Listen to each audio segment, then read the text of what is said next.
ठाकरेंची मुलं इंग्रजी शाळेत शिकली या जुन्या कडीलाच ऊत आणण्याचा नवीन प्रयत्न भारतीय जनता पक्षाचे डोक्यावर पडलेले नवीन शहर अध्यक्ष अमित साटम यांनी पुन्हा एकदा केलं. याबद्दल सविस्तर उत्तर सन्माननीय राजसाहेबांनी दिलंय. बहुधा ते त्यावेळी शहराध्यक्ष नसावेत, त्यांच्या लक्षात आलेलं नसेल. त्याला पुढे जोडून आणखी काही उदाहरणं मी आज अमित साटम यांना देऊ इच्छितो.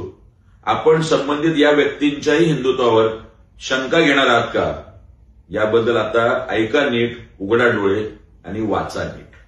अमित साटम, लालकृष्ण अडवाणी भारतीय जनता पक्षाचे नेते यांची शाळा होती Saint Patrick's high school. Arun Jaitley Saint Xavier's high school. Nirmala Sitharaman Saint Philomena school and Holy Cross school. JP Nadda जे आता भारतीय जनता पक्षाचे अध्यक्ष आहेत, Xavier school Patna.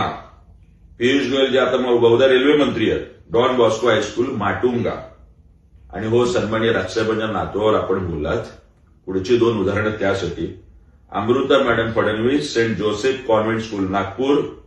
Divija Devendra Fadnavis the cathedral and John Connon high school Fort Mumbai. हे सगळे ख्रिश्चन मिशनरी शाळेत शिकले. यानंतरही बाकी शहाण्यास फार सांगणे न लागे, यापुढे तोंड सांभाळून बोला. फक्त देवेंद्र फडणवीस यांना खुश करण्यासाठी आणि गुडबुकमध्ये जाण्यासाठी अमित साटम करत असलेला चाटुगिरी आता बंद करा.